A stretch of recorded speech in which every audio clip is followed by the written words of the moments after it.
What is up, Stout Out Army? Welcome back to the show. We got a banger episode for you tonight. UFC Fight Night 281 taking place this Saturday, July 18th in Oklahoma City, Oklahoma. Shout out to the Oklahomies. We got in the main event Dricus du Plessis taking on Kamaru Usman in the middleweight division. But before we get into that, we're going to go all the way through the prelims, all the way to the main card. If you guys didn't see how we did last week, we went 8-6, was around like 53%, still 63% for the year. We're chugging along, still profitable, still in the win column. But without further ado, let's get right into it.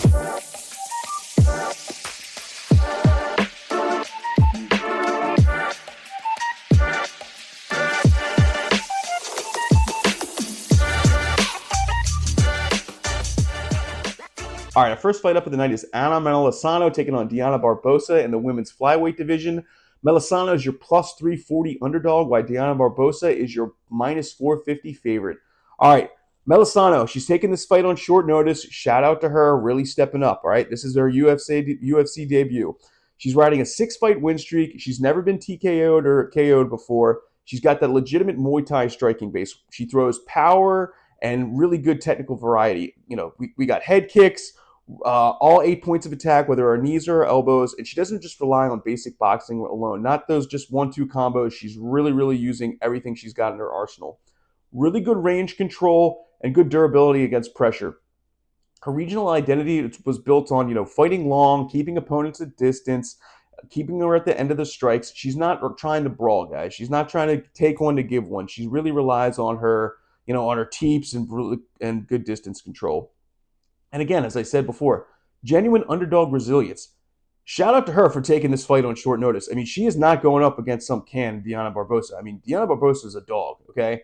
I know her record doesn't really speak to it, but she's got some chops. We'll get into that a little bit later in the broadcast. But for Melisano, on the other hand, she does have exposed grappling vulnerability. By that, I mean one of her first, I think it was her first fight of her career. She went in for a kick, got taken down, and lost via rear naked choke. She has not faced the level of, caliber of UFC elite grapplers like a Dione Barbosa. That is really going up, battling uphill, okay?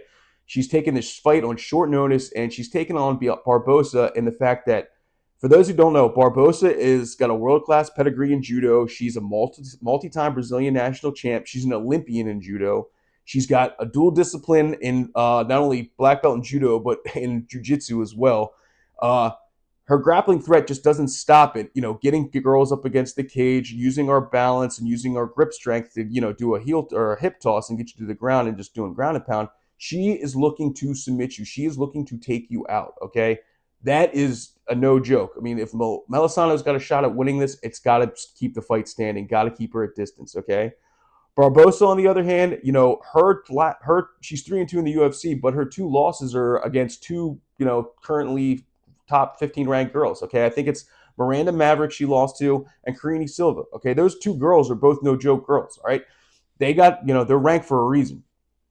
The only thing I don't like about Barbosa is she's still looking for that finish inside the UFC. She's a grinder. She's gonna take you down. She's gonna get on top of you. Good hip position, but still. Where we need that killer instinct. We need those finishes, okay? We don't like going to the judges and then it's a 50-50 shot of, oh my God, I can't believe this happened. But she's noticed it. She's expressed this in interviews. She said, hey, these are the things I need to work on. So, we don't know where her ceiling is just yet.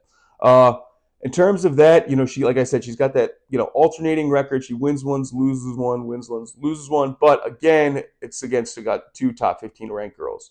I'm going to go with Barbosa for this one. I'm going to get a sub probably early to mid round 1. I do not think that this is going to go. It's definitely not going the distance, but I don't, I'm surprised the odds aren't a little bit further apart. But Melisano, again, she is riding a good win streak, but I think once this fight goes to the ground, I mean, that's the end of the show, boys. I mean, just wrap it up at that point. Barbosa by submission, I'd say round 1. All right, next up, we in the heavyweight division, we got newcomer Richard Harris taking on Alvin Hines. All right. Harris is your plus 120 underdog, while Alvin Hines is your minus 145 favorite. All right, Richard Harris, heavyweight debut. Here we come. All right, he's undefeated. Out of his 5 fights, only 1 has gone to decision. Like I said, a perfect 5-0 start. Obviously the UFC needs an injection to the heavyweight division, okay? We can't all rely on Gable Steveson to get it done. I mean, I know he looked pretty good in his UFC debut. I wish it was a little bit better. He kind of like he's got a long way to go. I don't think he can beat Jack Shook at any time, but that is a discussion for a far later time. Anyway, regional level seasoning through Legacy Fighting Alliance for Richard Harris. Legacy Fighting Alliance is not a bullshit regional scene. Okay, they got some solid guys coming out of there, solid girls coming out of there. So 5-0. I mean, it's not the UFC, obviously, or PFL, but it's a good place to get your chops in and definitely, establish a name for yourself. Okay. This is so I know he's Goozy Hines has got some solid knockout power, and he's definitely taken this one. And hey, the ball's in your court. He's a younger guy, but we're gonna see how he does against UFC caliber talent. All right. Uh, Hines, on the other hand, he lost unanimous decision, lost to Yanta Denis. That happened in January 2025. Then we know he tested for some underground supplements, kind of took a little vacation for a little bit. But we're back now. Hopefully, we can flush it all out of our system, right? For Hines, he's got that physical smothering top control, okay? Once the fight gets to the floor, he really, really uses his size and his weight effectively to control opponents from top position. He mixes in ground and pound, and he always hunts for submissions, okay? Really good toughness and durability under pressure, okay? He did take his first fight in the UFC under short notice, but he was looking good for some of the round, in the early part of that fight, though. He's really physically tough, and his trying to compete through adversity really, really speaks to him. I think he still had I think he still does have like a day job. He doesn't solely like 100% train for MMA. The one thing I did notice during his fight with Denis is basically inconsistent takedown execution. Okay, while wrestling is part of his game, if he can't get that one single leg takedown that he really, really likes, plan B is really hard for him, okay? He's always gonna go for the take you down. But again, if he can't get that consistently, then we got a real problem. Also, takedown defense is not really one of his strong suits, as I noticed as well. Okay, he's flat-footed, really heavy on his base. It's really easy to kind of get him off balance when I saw him. Once an opponent takes him down himself, he really has trouble getting back to his feet, especially from off his back. Okay. And like I said, he had a full year of enforced inactivity, like I said, for testing for some underground supplements. So this is his first fight back. Ring rust is a real thing. But I'm going to go with the underdog on this one. I'm going to say Richard Harris gets it done. I want to say it's going to be, I've been going back and forth about the TKO or a KO, but I'm going to say Richard Harris gets it done, but I'm going to go with by decision. I think this fight's going to go the distance. I think Harris is going to do a really good job of keeping him at distance, but Hines is going to be struggling cardio-wise. I know it's going to be hard to get, your win back, especially with a year off. I'm not saying he hasn't been training for that whole year, but still, like once you get in there in a real fight, that's totally different than a training atmosphere. So I'm going to say Richard Harris gets it done this one, unanimous decision. All right, our next fight is in the men's flyweight division. We got Alden Coria taking on Stewart Nicoll. Coria is your overwhelming favorite at minus 1,100, while Stewart Nicoll is your underdog at plus 700. All right, boys. Alden Coria, he's 2-0. He's coming off a great TKO win against Jose Medina. That happened in February 2026. He's riding a solid 5-fight win streak. He's never been TKO'd or KO'd. What I did like about him when, following his tape and watching the fight is basically he's a really, really well-rounded striker, okay? He was kind of known for his grappling prowess before, but he kind of really transformed into this striking first approach as we've seen in the last couple fights, okay? He's southpaw friendly, it opens up all these unorthodox angles. His hands, footwork, and fundamentals are considered sharp and technically proficient. He doesn't really throw wild or brawling punches. He's really compact, really stays in the pocket pretty good. Good finishing instincts as well. Very well-rounded in that aspect, okay? Out of his 12 career wins, he's got 5 wins that come by KO, 4 by submission, and then 3 by decision, okay? He's not relying solely on one style to kind of get it done. And then really, really good live submission threat off his back, including scrambles, okay? Even though he's moved more to like a striking base, as I said, his jiu-jitsu hasn't disappeared, okay? He's a purple belt who stays active and he hunts for chokes and submissions rather than just playing purely defensive wrestling and trying to get up to his feet, okay? The problem with his, obviously when he gets taken down is he's live off his back, but if he hasn't established he hasn't really fought a guy that's like has that really, really, pedal to the metal, gas, footwork, pressure wrestler. So if he was on his back and he can't really gain control in the guard or really like loses the hip battle, he's in some trouble, okay? An active wrestler that's kind of like keep him guessing with ground and pound and kind of switching positions, he could be in some trouble there, okay? And then, it's relatively unproven for striking identity against like elite level strikers. Okay, he does have some TKOs, but I know that he's now moved to this primarily striking approach. He's gotten better combinations. His footwork's a little bit better, but we have not seen him go against a guy that's really going to put the pressure on him, who puts the forward pressure on him, who doesn't back down. Stewart Nicoll, on the other hand, is not that guy. Stewart Nicoll is riding a 3-fight losing streak. He just had a KO loss to Alessandro Costa in April 2026. Big thing about Nicoll is, prior to his, entering into the UFC from Australia, he was riding like an 8-0 win streak, okay? He was looking like the guy, or like one of the guys, But again, once you hit the UFC, that is a whole different monster, okay? His most credentialed part of his game is he is a legit black belt, okay? It's his most credible asset. Out of his, 3 out of his 8 pro wins have come by submission. He's, just in terms of jiu-jitsu alone, he's traveled all across the world and competed. Either it's Australia, Japan, and US. He's not just this gym promotion guy. He's really, showing his chops out there in terms of his jiu-jitsu game. Offensive wrestling is pretty good as well. When he fought Roca, he attempted 20 takedowns. He is a guy that is going to try to get you to the ground and submit you, okay? If at first we don't succeed, we are going to try and try again. 20 takedown attempts, all right? That's 5 attempts around. He is, he's not gassing out anytime soon, that's for sure. Unfortunately, the takedown conversion rate's a little something I didn't like in the last fight, okay? When he takes his opponents down, he's not really doing anything with it, okay? He's just happy to have control. It didn't really look like he was trying to exert any offense, at least not any submission hunts or ground and pound, okay? And his striking differential is kind of in the negative. And by that, I mean he's being outstruck on the feet, especially when he's struggling to get opponents down, okay? And then also his takedown efficiency, while he's doing 20 attempts, it's not a great rate. It's not elite by any chance, and he's got a lot to prove, okay? Also, against Coria, he's fighting an intangible, the size difference, okay? He's 5'5" with a 65-inch reach advantage. That's going to really limit his ability and control and on the feet, and it's going to increase how much he needs to, close the distance. If he's going to eat some, like I said, Coria is going to be working on his stand-up and has been looking really good on the ground. So if he can't close the distance and get to the fight to the ground, he's looking at a real problem. I'm going to say Alden Coria is going to get this done via TKO in the second round. I got Coria all day. I'm going to go with Vegas on this one. All right, boys, our next fight is going to be in the light heavyweight division. We got Levi Rodrigues taking on Felipe Franco in the light heavyweight division. All right, Rodrigues is your minus 185 favorite, while Franco is your plus 150 underdog. Rodrigues is making a return, boys. We got another one who took some underground supplements, had to flush him out, took a little 9-month breather. But Rodrigues, if you have not seen this dude fight, he is a dog. He's got a perfect finishing rate. He's 5-0, and he is smoking everyone. All right?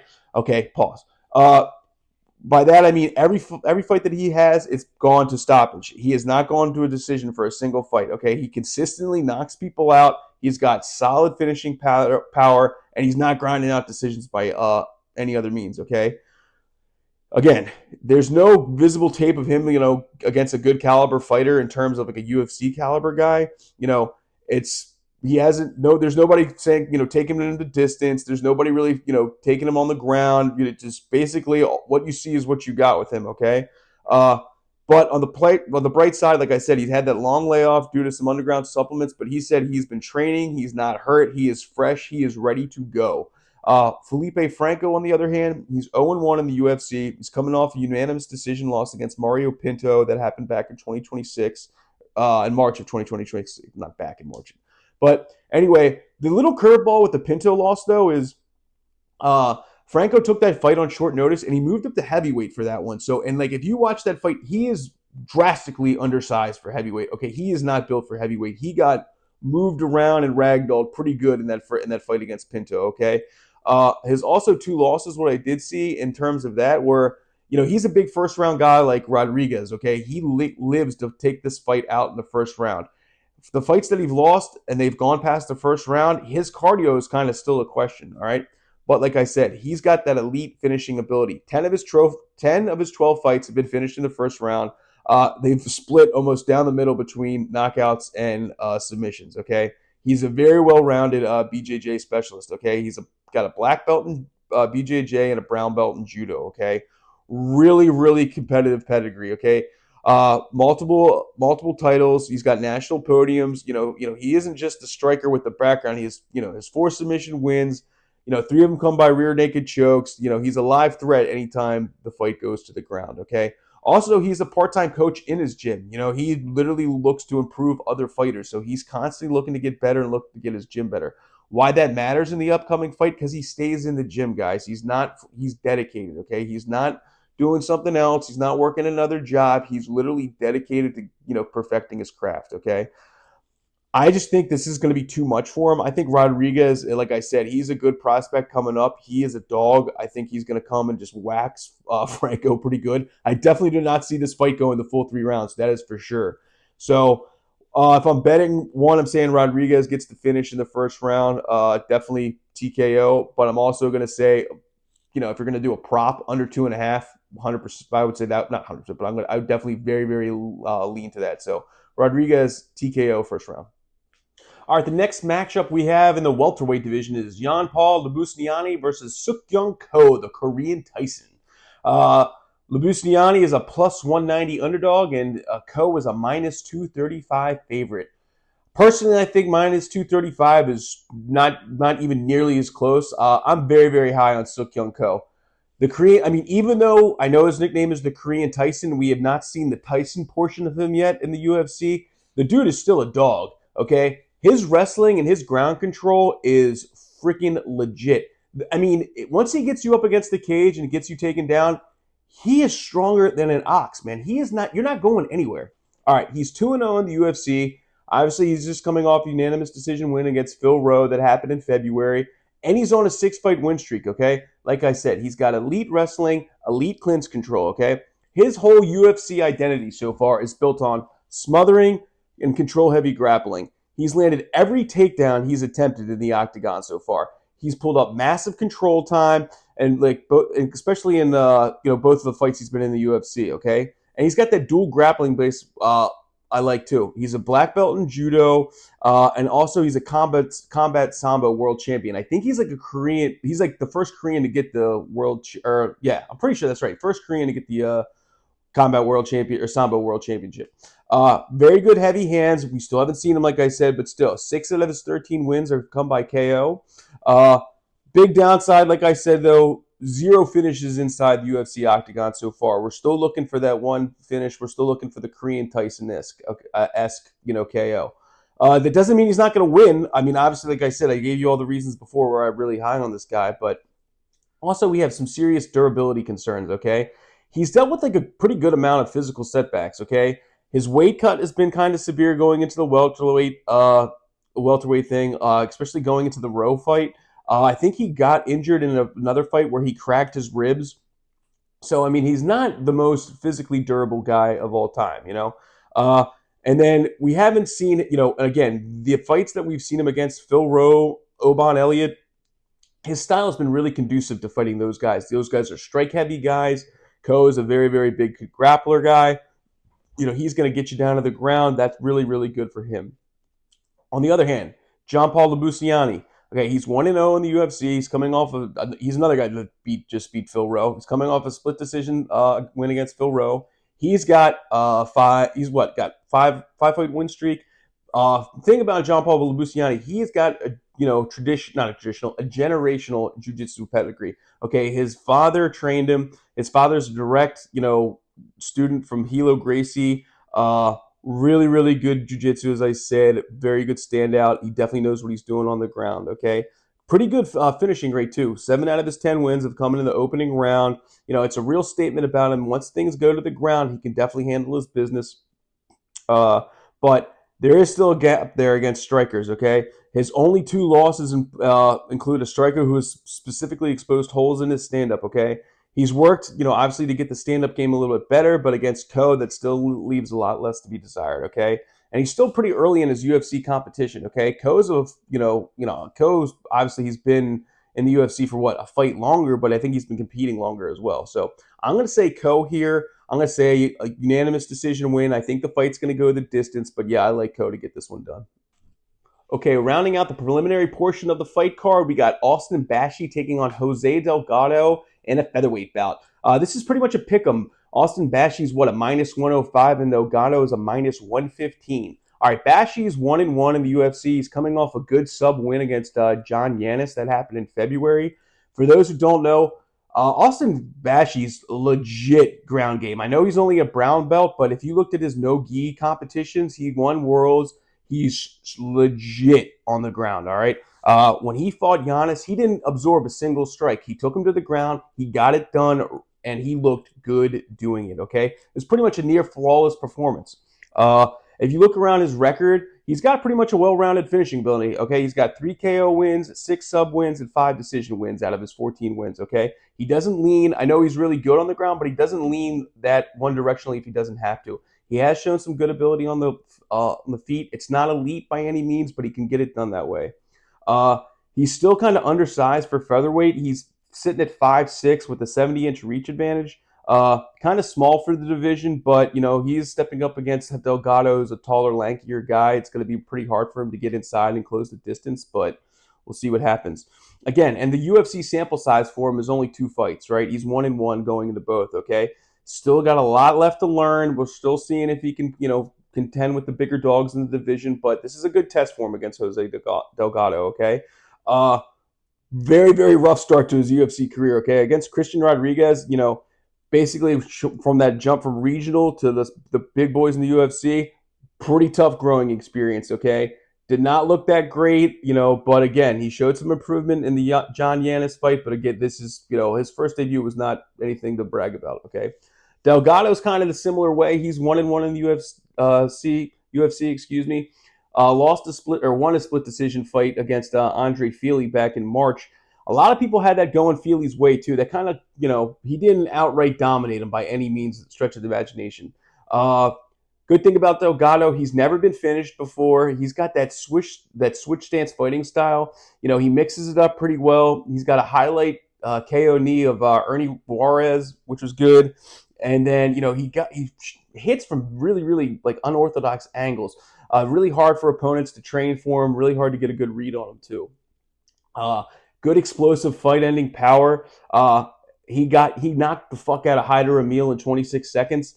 Really good UFC. Really, you know, good highlight reel KO. I swear I can talk. And, you know, he's got that power that, you know, you got to watch out for. You can't just train for him on the ground, okay? Also proven ability to fight and go the distance, okay? His most 2 recent wins over Nathaniel Wood and then again against Andre Fili. He's gone the full 3 rounds, shows he's got some good cardio, shows he can stick it out, you know, bite down on his mouth guard, put his nose down and, you know, grind out that win. All right. But, you know, against recent opponents, again, those, you know, he didn't outright dominate. Like I said, Fili could have gone either way. So he's not really, you know, showing me enough of the elite status or like, hey, I just want to throw money on him 100% of the time, and, you know, it's a foregone conclusion. I know he's like an inch, like according to Vegas, he's got a little bit more favor than Bashi, but again, also his ground game's kind of unproven at this point in the UFC as well. So that we haven't seen him go against a guy that's like going to kind of, you know, grinder, get him on the ground, wrestle him, take him down. So I'm going to say Bashi on this one. I'm going to say Bashi is going to get the second round submission for this one. I can't speak enough about Austin Bashi's game, especially when he fought John Yanis. Really stood out to me. So I'm going to say Austin Bashi, second round submission. And we have arrived at the main card. All right, first fight kicking it off is going to be Tommy McMillen versus Alberto Montez. This is another pick 'em, boys. McMillen's a minus 115 favorite, while Montez is minus 105. I said in a short, I think this has all the potential of being the fight of the night.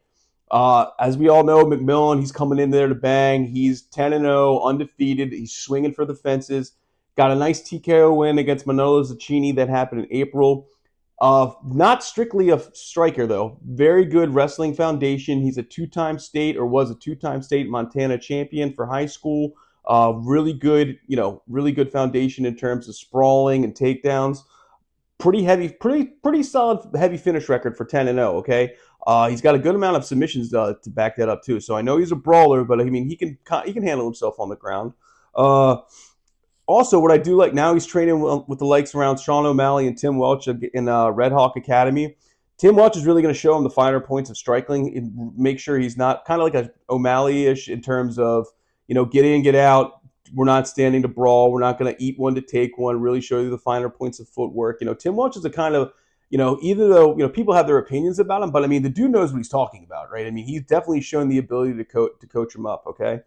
McMillen in the beginning of his career, he had a pretty big long layoff. His shoulder was blown out. I mean, he's shown pretty good activity from there, but, I'm sure it's recovered by now, but just, scouting report purposes, that is something to notice about. By his own admission, he really didn't study the tape of Zacchini that well. He was like, yeah, I'm fighting some guy, I don't know if he's any good or not, blah, blah, blah, blah, blah. That is something you do not want to do with Alberto Montez, okay? So if he's looking above and beyond Montez, he's got another thing coming, okay? I know, like, some of the interviews he did, he's like, yeah, after the fight, I'm going to go to, going to sit at the blackjack table, blah, blah, blah. Dude, if you do that with Alberto Montez, it is going to be a short night, I guarantee you. Also, when he fought Manolo Zacchini hadn't fought since 2023, I mean, don't get me wrong. He had a good fight against him. He looked really good, put him up against the fence. He ended the fight with knees, but I mean, Zacchini, was just coming off the couch, okay? He's not really a big formidable opponent like he's got now. Montez, on the other hand, he's 1-0 in the UFC, coming off a good sub win against Ricky Turcios that happened in April. He's riding a 3-fight win streak, and like I said, he's got a repeatable submission weapons, and by that I mean his Dars choke and his Anaconda choke are fucking things that do not sleep on those, okay? 4 out of his 5 wins have come in the same family of chokes, okay? He's constantly looking to set that up if he gets you on the ground, okay? He's got a pretty well-rounded assortment. While submissions are his go-to, he does have some exchanges where he can find striking. He looks good on the feet. Not I wouldn't say as good as Tommy McMillen, but he can definitely hold his own there, okay? Proven ability, also he has the proven ability to perform after long layoffs, okay? He was sitting outside from yearly, like a year and a half outside of action due to an injury.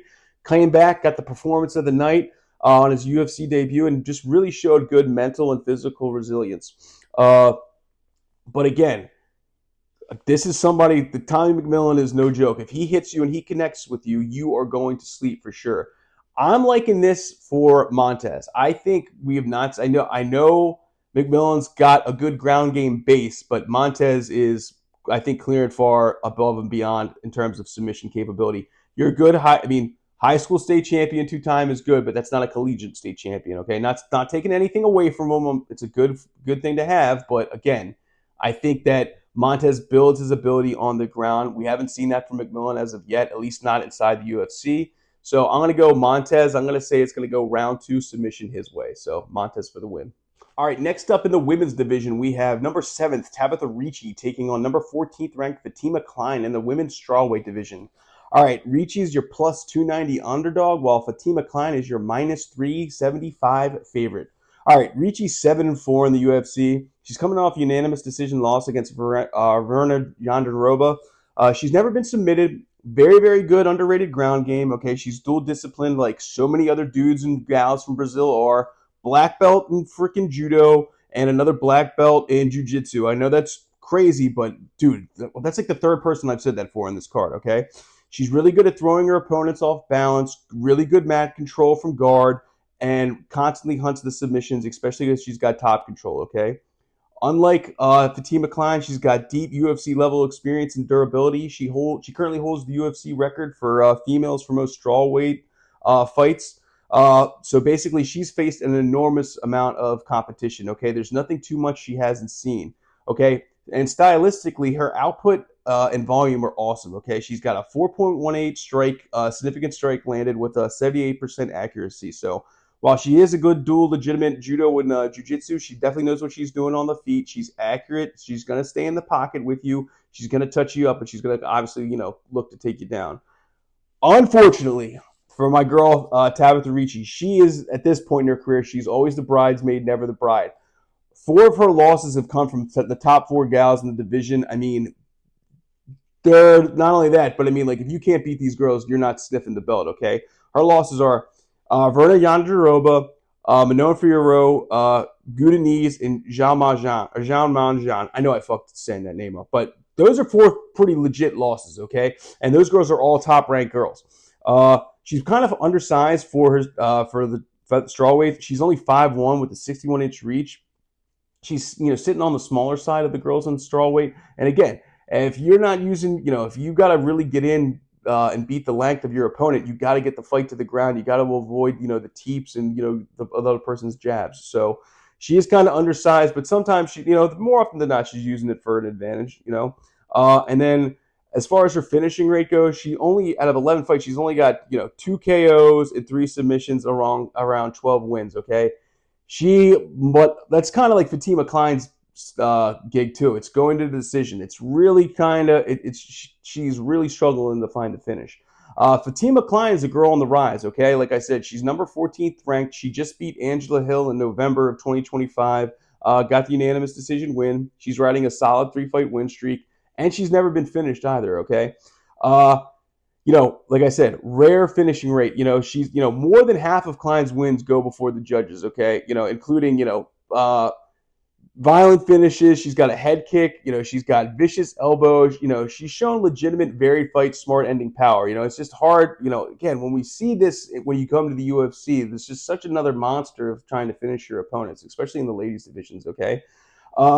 Prior to her coming to the UFC, she was a 2-weight champion in her former division. She was a flyweight and strawweight champion. She held those belts simultaneously. So she's definitely, coming from the regional scene, she's no joke. Again, also her first fight in the UFC was not the best one in the world, but again, she mounted up, dusted herself off, learned from her mistakes, and now she's on a 3-fight winning streak. She's definitely resilient. She's had that early adversity, and she's now going on a little bit of a tear, okay? But this is a major test and competition, okay? Like I said, there is nothing that Tabitha Ricci has not seen yet in the UFC, okay? She is about that life, okay?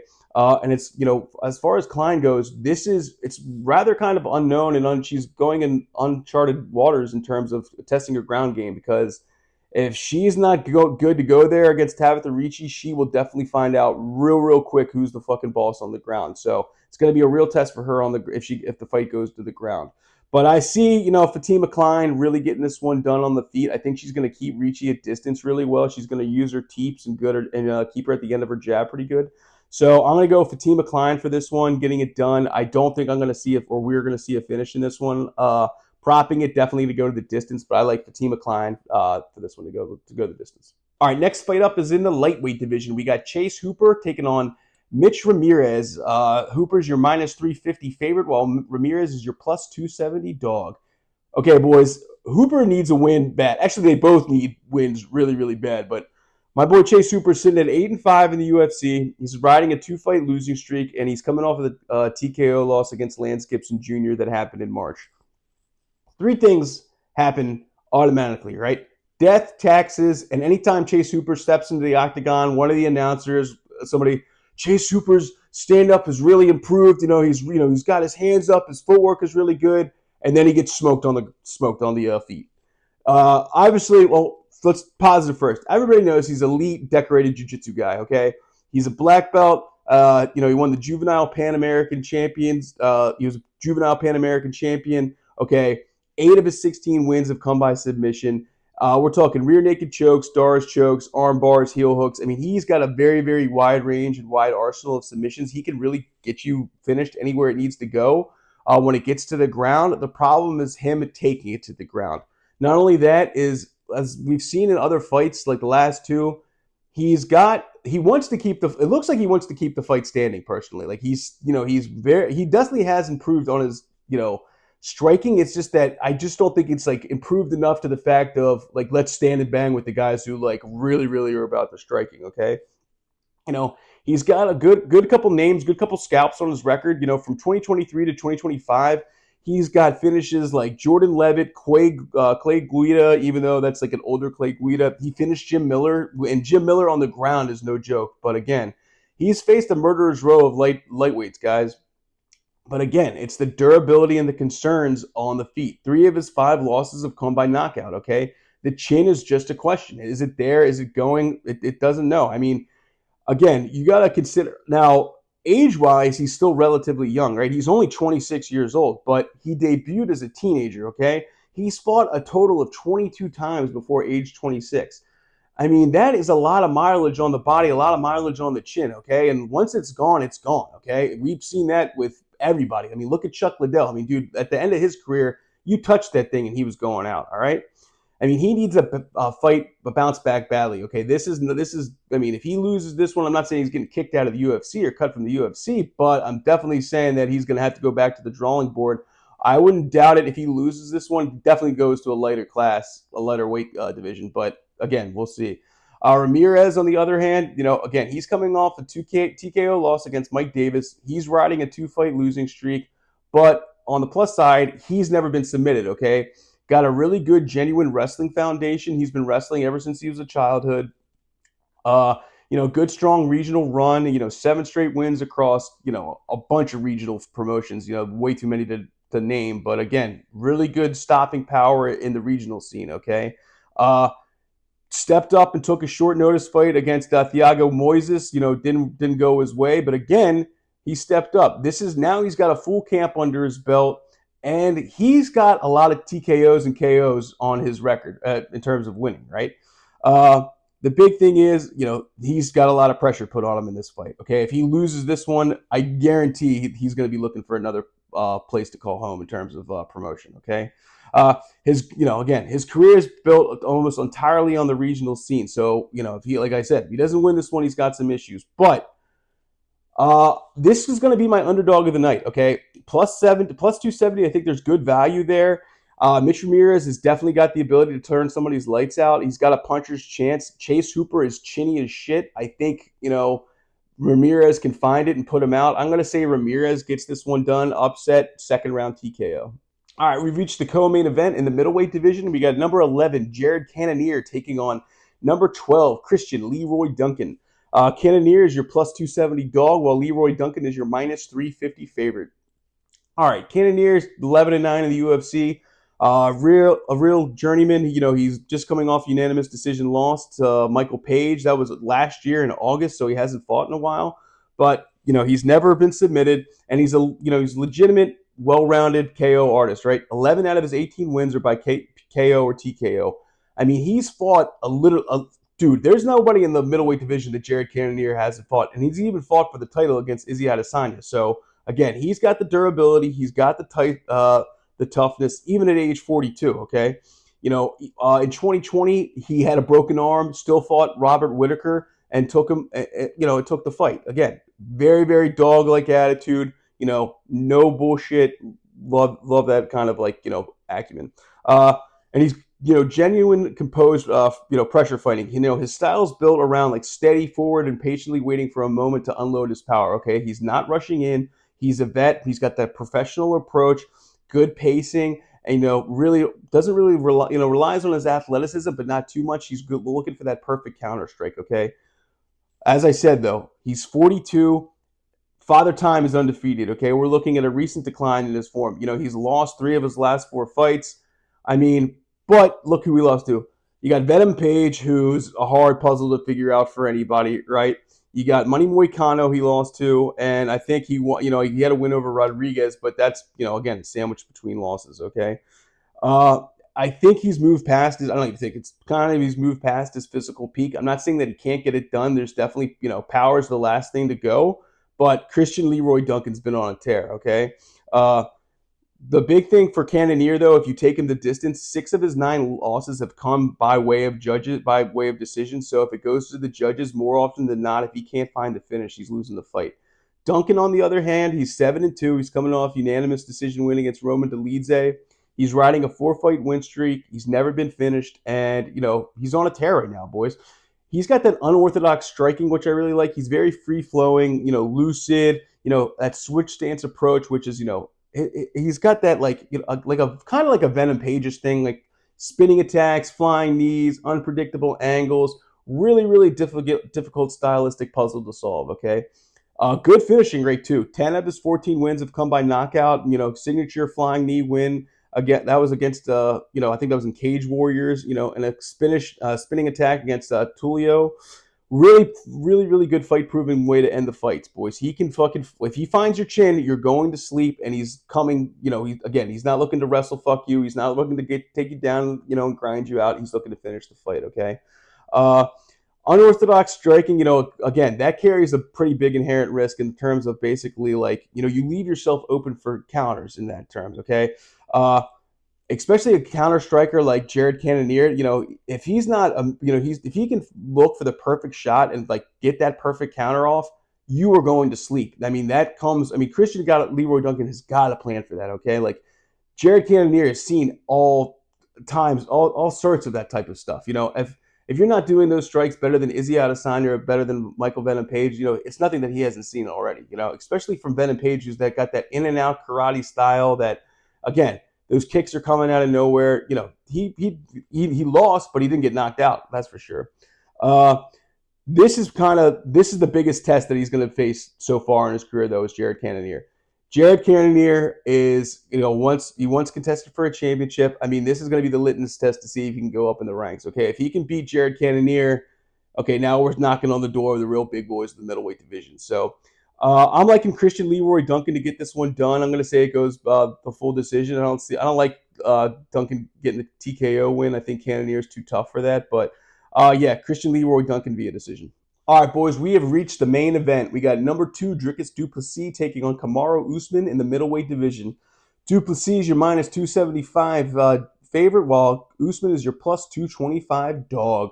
All right, du Plessis is 9-1. He's coming off that one-sided ass kicking against Khamzat Chimaev in August 2025. That's where he lost the belt.